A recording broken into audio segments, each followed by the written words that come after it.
Hey, welcome back. Today we're checking out Emily, episode 7 of season 5. Debuting December 14th, 1997, Emily picks up where we left off as Scully, who just discovered Emily as her daughter, does all she can to find a cure for the little girl's illness. The episode begins with Scully dreaming about walking through a massive sandstorm, and I'm not sure the music fits the tone of this scene.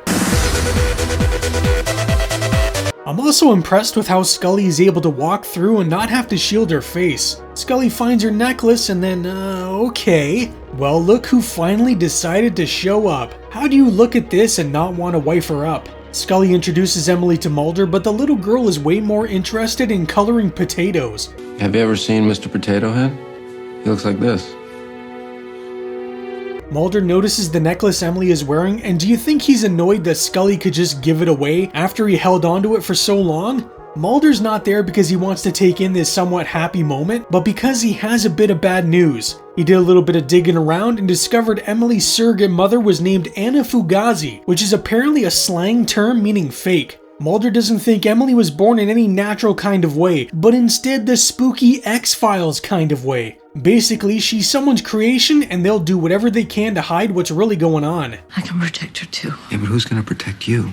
Scully's pretty damn feisty, I'm sure she can handle things. Plus, it's not like Mulder wouldn't bend over backwards to make sure Scully and Emily were both safe. He is sort of hurt because Scully took so long to let him know what was going on, but it's not like she didn't call him. She just didn't exactly want to admit to herself what she was seeing or dealing with. Right now though, she kind of needs him. Scully wants this little girl and it seems like everyone is doing what they can to prevent it from happening. Even Mulder isn't sure this is the right thing because he doesn't want to see Scully getting hurt, but he knows something she doesn't that will harm her case, so he had little choice. They're ready for you.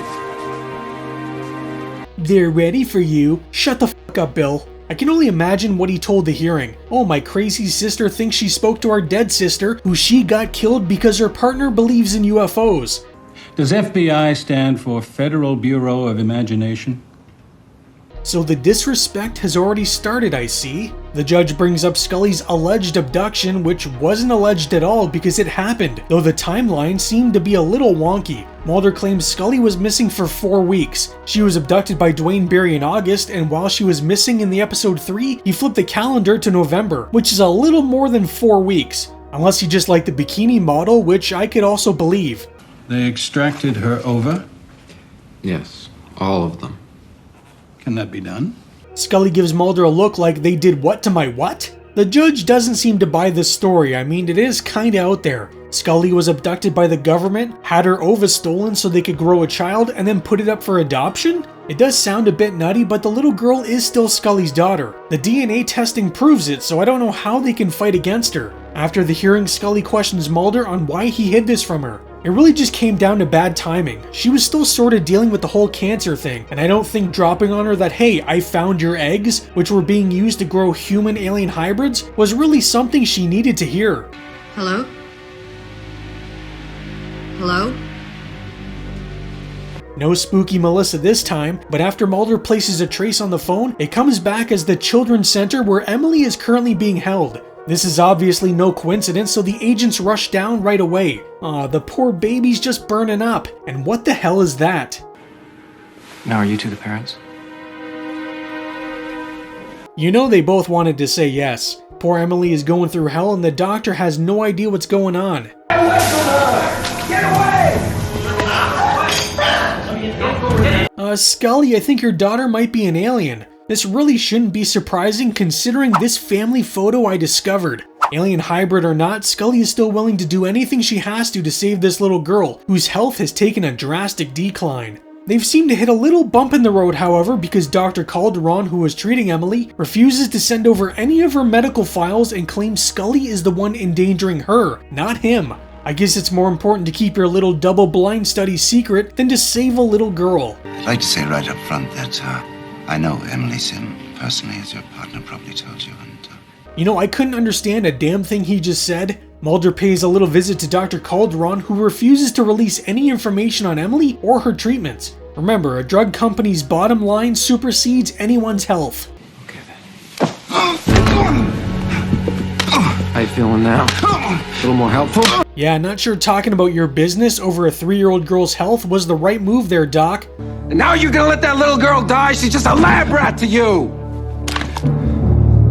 Mulder straight up puts the fear of God in this guy and even tells him that he'll be back. Now that may have seemed a bit excessive, it wasn't, but it was all part of Mulder's master plan. Put the fear of God in the guy, then track him down as he scurries away like the little cockroach that he is. Scully then has the unfortunate task of telling little Emily that she has more testing that needs to be done. Considering what Scully went through, I think she can relate to just how hard this is. Dr. Jerkface arrives at some random home, but look who it is! He really should have been paying attention though, because he led Mulder right to them. What do you want me to tell him? Nothing. Hey, it's Mr. Stabby! Alright, so they're aliens, but are they alien bounty hunters, or are they different aliens? Does it really matter? Mulder should have checked the house out after the doctor left, but instead just follows after him, not realizing he isn't actually the doctor. A scan of Emily's head reveals a mass in her brain that leaves everyone, including Scully, stumped as to what it is.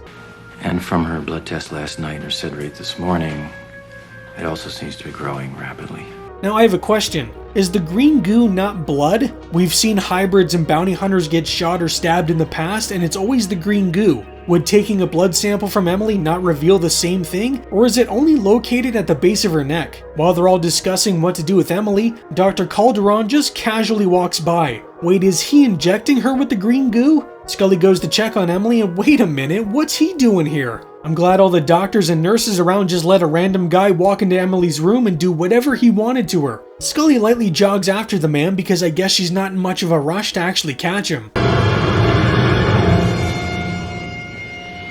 Oh well, that's awkward. Maybe Scully was just seeing things. It's not like she's ever encountered people that could shapeshift before. Scully calls up Mulder to tell him Dr. Calderon just had a little visit with Emily. But that's weird, Mulder just saw him walk into his company. How could the doc be in two places at once? Scully expresses to Mulder that she saw the doctor inject Emily with something, though Mulder believes he's actually trying to help her. Detective Kresge shows up and Scully starts yammering on about how she thinks the doctor might actually be trying to help Emily, even though she also believes he has something to do with the death of Emily's adoptive mother, since she was trying to have the testing stopped, though at the same time she had no problem collecting all that money.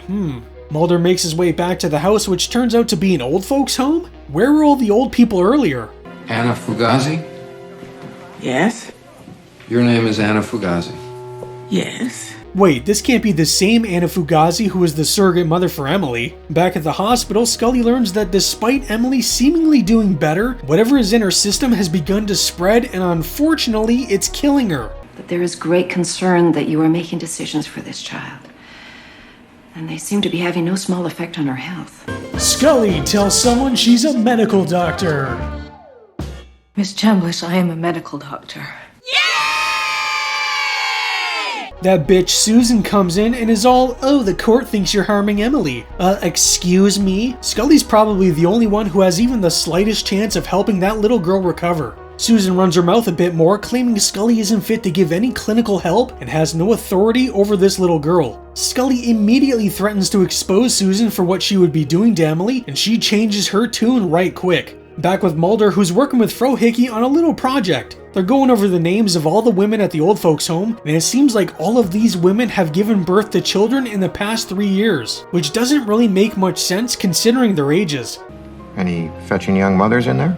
Yeah, I think you might have a shot here, Frohickey. One thing Mulder notices is that all the women have been given drugs to boost their estrogen production, which generally isn't something a pregnant woman needs. However, this isn't exactly a normal situation. Mulder speaks to Anna about Dr. Calderon, and she goes on about some beauty sleep that he apparently puts her under. I'm sure it's perfectly normal beauty sleep and definitely not horrific. Meanwhile, Emily is placed inside some kind of oxygen chamber, I think. Tay increases the oxygen inside the chamber, and Emily has possibly the worst reaction one could have. Mulder does some more snooping around and discovers more old women undergoing their beauty sleep. Why is there a refrigerator, and why is Scully's name listed on this piece of paper?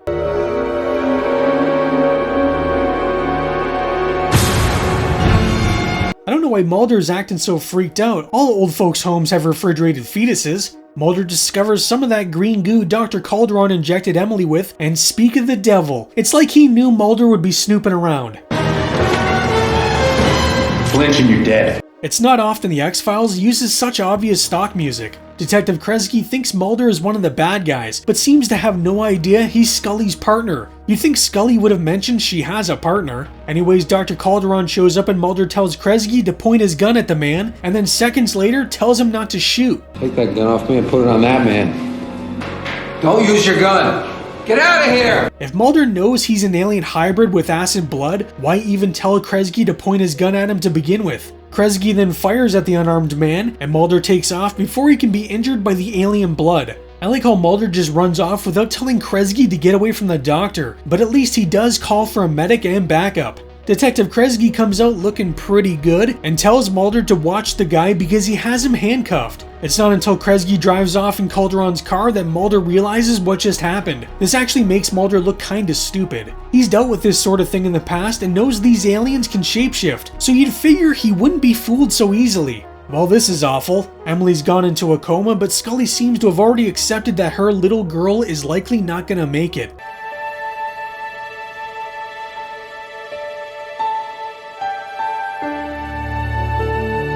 The symbolism here between Scully and Emily and the Virgin Mary and Jesus is a little on the nose, but it's fine. Unfortunately, little Emily passed, and for God's sake, Bill, please don't be a jerk.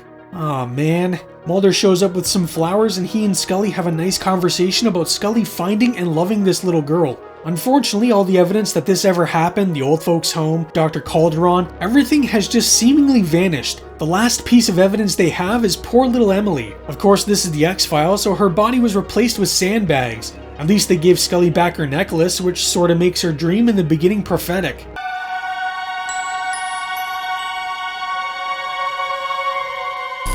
This two-parter is one of the most depressing things the X-Files has ever done. Since the episode Home, it's sort of been known that the one thing Scully desires the most is to have a family. So here they give her a child only to take her at the very end. Can someone tell me why the writers hate Scully so much? I mean, she gets abducted, her sister is murdered, she's given cancer, she's told she can't have children, then she finds out she has a daughter and even that is taken away from her. Sure, everyone seems to suffer and go through tremendous pain in this show, but I think Scully gets it the worst. And to top it off, if you take Clyde Bruckman seriously, then she's also immortal, which means she has to live with all of this pain forever. She can't even die and maybe be reunited with her family members in heaven. I don't hate this episode, but what bugs me is the route they decided to take the story. The first half, Christmas Carol, I think is a pretty decent setup with a good cliffhanger. The revelation that Emily is Scully's daughter is a pretty big one, but it's what comes after where I feel they really dropped the ball. We have an interesting story and then it just goes typical X-Files with alien-human hybrids and shapeshifting, things we've seen a million times before. Now, I'm not a writer, so I don't know exactly where you would go with the story, but they could have focused on Emily and Scully's abduction without it getting into the alien stuff. I understand that's the point of the show, but it feels like a detriment to this particular story. Both Christmas Carol and Emily were written by Vince Gilligan, John Sheban, and Frank Spotnitz, and I'm wondering if there weren't too many cooks in the kitchen because it sort of feels like they wanted to do too many things at once. While the filming of Christmas Carol went off without a hitch, there arose a fairly large problem when it came time to film Emily. The little girl who was cast as Emily had no issues when filming Christmas Carol. However, she became absolutely terrified when she had to film the hospital scenes in Emily. The girl did nothing but scream and cry when they attempted to hook up the hospital equipment to her, and there seemed to be nothing they could do to console her. Not even a hug from Jillian would help calm her down. It would help me calm down. The little girl's parents even tried to intervene and assure the producers that she could do it, but with time running out, the role of Emily had to be recast. The parents kinda sound like the typical Hollywood parents who will do anything to get their kid famous, even if it means traumatizing them.